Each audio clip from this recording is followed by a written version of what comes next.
Baik, sasaran untuk capai kadar 90% populasi dewasa yang lengkap vaksinasi semakin hampir. Berbaki hanya sikit saja lagi, 0.3%. Ada 89.9% ketika ini populasi dewasa yang telah pun lengkap terima 2 dos suntikan vaksin. Dan kita bermaklum apabila kebenaran rentas negeri ini dibenarkan, jumlah penularan dijangka akan meningkat. Dan ini membuka risiko kesihatan kepada golongan yang tidak menerima vaksin. Dan apa persediaan kita? Dan untuk mengulas lanjut, saya nak bersama dengan pakar kesihatan awam, Profesor Dr. Syed Muhammad Al-Junaid. Syed Junaid, Prof, pertama sekali, dari sudut diri kita sendiri sebagai masyarakat umum ini, apabila kebenaran rentas negeri ini diberikan, apa persediaan kita untuk pastikan kita tidak menjangkiti orang lain dan kita juga tidak merisikokan kesihatan orang lain? Walaupun Menteri Kesihatan Khairy Jamaluddin mengatakan tidak ada SOP untuk rentas negeri ini. Ya, terima kasih saudara Hakim ya. Kita menunggu announcement ataupun siaran yang akan dilakukan oleh Yang Amat Perdana Menteri mengenai rentas negeri. Seluruh rakyat Malaysia menunggu-nunggu kerana hampir 2 tahun kita terpisah, terutama sekali bagi mereka yang punya keluarga di kampung dan sebagainya. Jadi bagi saya kita harus ingat bahawa 90% liputan yang dicapai sekarang adalah merupakan liputan untuk warga dewasa. Dan kita harus ingat juga bahawa kalau keseluruhan penduduk Malaysia yang kita ambil kira, coverage atau liputan cuma sekitar 65%.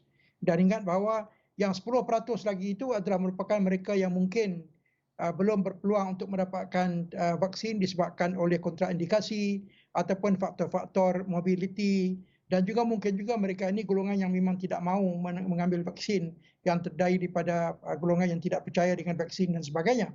Dan golongan remaja cuma baru sekitar 6.5% saja. Jadi 10% daripada golongan dewasa dan yang lebihnya golongan remaja itu merupakan kelompok yang mungkin menjadi tempat di mana berlakunya penularan seterusnya kalau kita tidak berhati-hati. Jadi bagi saya rasa kedua-dua pihak iaitu ahli masyarakat dan juga pihak Kementerian Kesihatan harus membuat persediaan yang rapi. Bagi ahli masyarakat, walaupun dikatakan tidak ada SOP khusus, tetapi SOP yang sedia ada seperti penjarakan sosial, penjarakan fizikal, memakai pelitup muka dan juga mengelakkan daripada mengadakan gathering yang ramai-ramai.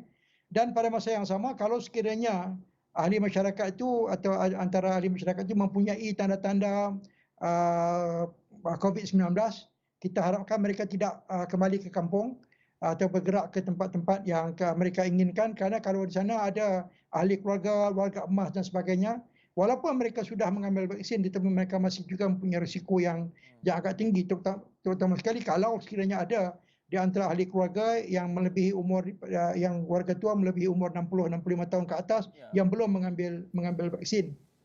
Prof, kalau itu yang pertama. Ya. Prof, kalau saya boleh mencela sikit, perlukah kita melakukan ujian kendiri sebelum kita nak pulang ke kampung untuk diri kita dan juga untuk orang tua di kampung sebagai langkah persediaan pencegahan awal? Ya, sebaik mungkin mereka boleh melakukan ujian RTK sendiri itu kerana ujian ini mudah dilaksanakan. Kalau terutama sekali kalau mereka mempunyai sign and symptom, dan juga kalau mereka mempunyai ataupun mempunyai kontak dengan kes-kes di tempat kerja dan sebagainya. Jadi saya rasa elok mereka melakukan ujian sendiri tersebut kerana ia merupakan satu langkah yang pertama yang boleh kita lakukan. Dan sekarang pun package ataupun kit yang digunakan itu sudah pun diluluskan dan mempunyai tahap akurasi yang baik.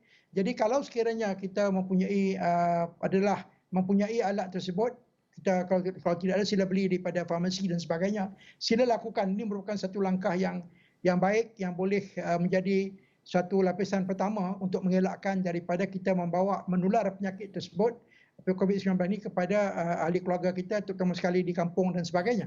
Jadi itu merupakan satu langkah yang saya rasa langkah yang baik dan harus kita lakukan. Terutama kalau mereka mempunyai sign and symptom ataupun merasa bahawa mereka telah pun terdedah kepada COVID-19 daripada rakan-rakan di tempat kerja dan sebagainya. Tapi Prof, kalau kita lihat antara kebimbangan utama adalah kemampuan healthcare ataupun fasiliti kesihatan kita.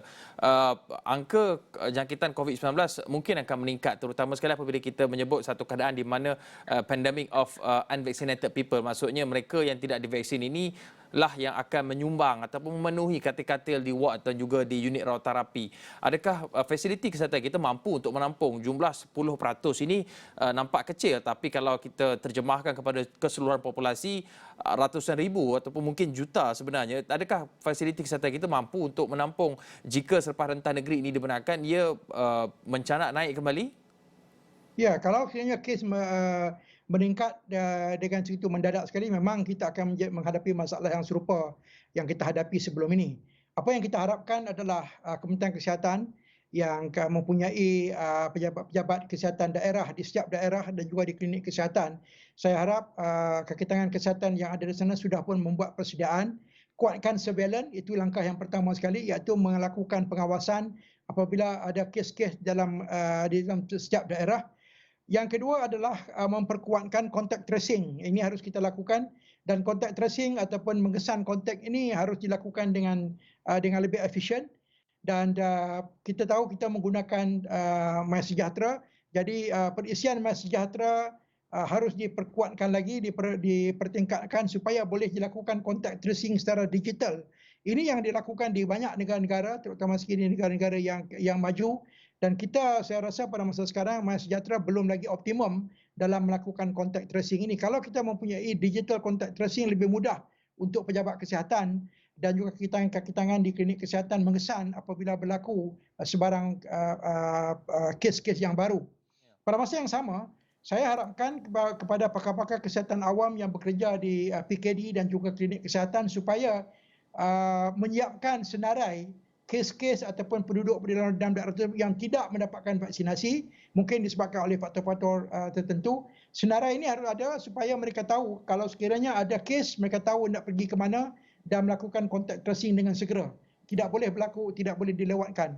Dan kita harapkan kalau mereka pulang, ada ahli keluarga daripada bandar pulang ke kampung dan mereka terlibat dengan mempunyai kes yang positif, tindakan segera harus dilakukan supaya mereka ini tidak membawa balik wabak ini ke kawasan bandar. Di bandar ini yang harus kita lakukan dengan sebaik mungkin. Prof, kita ada masa berbaki kurang 1 minit lagi, tapi ringkasnya selepas rentas negeri ini dibenarkan, apakah indikator yang menunjukkan kita sudah bersedia untuk beralih ke fasa endemik? Ya. Sukar untuk kita lihat. Salah satu daripada indikator yang selalu kita gunakan adalah merupakan apa yang kita sebut sebagai kadar infectivity. Sekarang ni kadar infectivity telah menurun sekitar 0.8. Saya harap ianya akan diturunkan lagi di bawah daripada 0.5. Ini satu daripada indikator yang baik. Dan yang kedua adalah melihat bilangan-bilangan kes mengikut kadar daripada setiap populasi. Jadi tidak ada indikator khusus sebenarnya. Ada yang kita lihat adalah indikator umum yang boleh kita guna sebagai panduan. Itu saja yang boleh kita lihat pada masa ini. WHO pun tidak mengeluarkan sebarang guideline menggunakan indikator tertentu, tapi melihat kepada keadaan semasa. Ringkasnya, be sensible terhadap apa yang kita lakukan, tindak tanduk kita dalam menjaga diri dan juga individu di sekeliling kita. Terima kasih Profesor Datuk Dr. Syed Muhammad Al-Junaid Syed Junaid, pakar kesihatan awam, berkongsi pandangan dan juga cadangan berhubung dengan kesediaan untuk merentas negeri ini, di mana kita bermaklum kadar vaksinasi kita ketika ini hampir mencecah liputan 90%.